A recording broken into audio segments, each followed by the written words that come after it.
এয়া ৰাইজ গুৱাহাটীৰ পাণবজাৰত অৱস্থিত। এইটো খুব ফেমাছ চাৰ্চ হয় খ্ৰীষ্টমাছৰ সময়ত।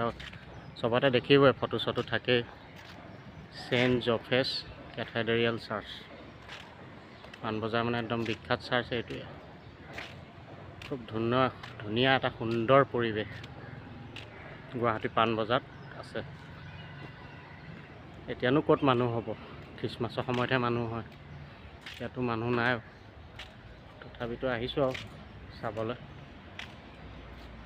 ভাল লাগিছে পৰিৱেশটো। ভিতৰলৈ নোসোমাওঁ, সোমাবলৈ মন নাই।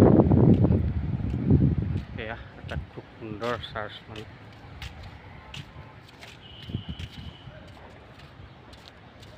Panbazar church cathedral. এয়া এখন ফটো দি থোৱা আছে। এয়া যীশুখ্ৰীষ্ট বাল্যকালৰ খুব ধুনীয়া এই চাৰ্চ। আহি ভাল লাগিলে। আহিব কেতিয়াবা গুৱাহাটী আহিলে, ইয়াত সোমাই যাব পাৰি। খ্ৰীষ্টমাছৰ সময়তহে ইয়াত বহুত মানুহ হয়, এতিয়াতো নাই বাৰু। Thank you, good night. Sorry, good নাইটহে ওলাইছোঁ। Thank you, by.